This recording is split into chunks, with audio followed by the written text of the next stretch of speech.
Number 2, Emma Raducanu, who has also won the US Open. It was a fabulous run for her in 2021 here at the Championships as a wildcard. She made it through to the 4th round, and it's just great to see her back and playing tennis once again after so many injuries. She seems to be enjoying herself once again. Are we seeing a star being born right here? Obviously, I had a great run in 2021. I think that was the start of everything. I gained so much confidence from the wins here. It is magnificent. I was just playing insane, like everything I touched was like landing and just hitting some of the craziest shots. Oh, it's in! And yeah, took that into the rest of the year, I would say. Serve out one, it's an ace! She's done it with an ace! Emma Raducanu is the US Open champion at the age of 18. Whatever happens from now, it's like, I've done it. She's just a phenomenal talent. I'm just grateful for the opportunity for the wildcard to be playing in this tournament. It's my favorite place to play tennis. I think it's the most beautiful place to play tennis. I'm really loving tennis at the moment. I feel like I've got a genuine, real smile like planted on my face all the time when I'm on the grounds here and even off the ground.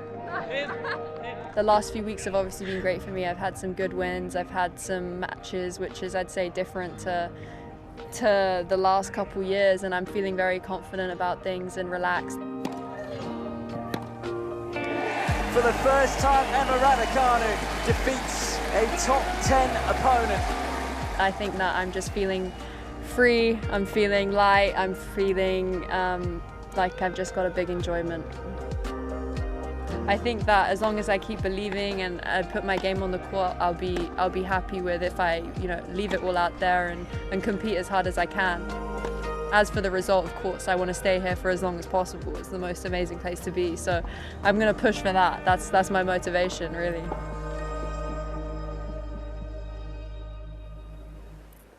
Emma Raducanu winning British hearts here in 2021, and then of course going on to win the US Open as well. And you know her pretty well. She was part of the Billie Jean King Cup team. She looks very relaxed in interview there.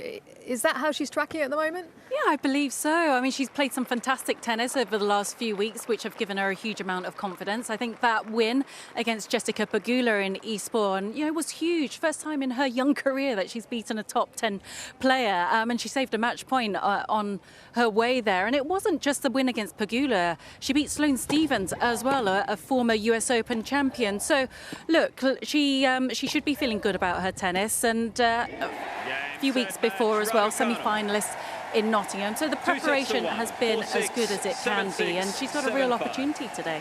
We can't underestimate just all the pressure associated with winning a US Open in the manner that she did it as well, without dropping a set as a qualifier, Tim, and that weight of expectation that followed her after that.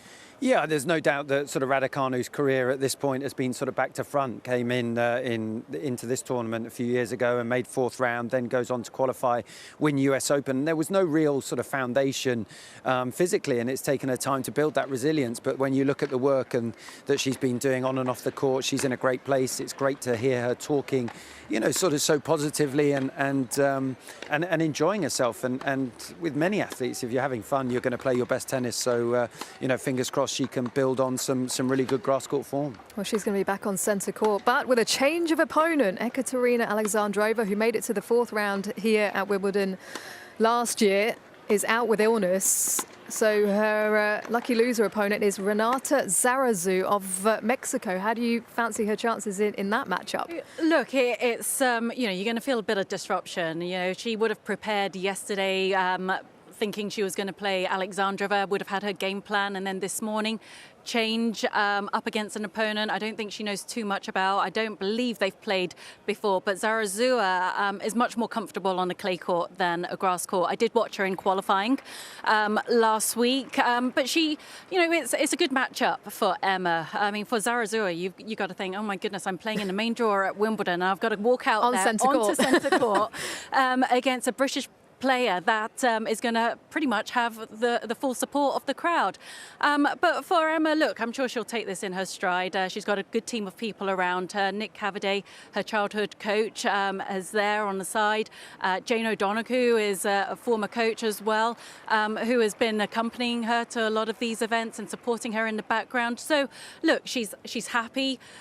She's going to love walking out there on centre court. She's a big match player, and yeah, I think it'll be a good match. She does embrace the big moments, that is for sure, as does Katie Boulter, the British #1, who is in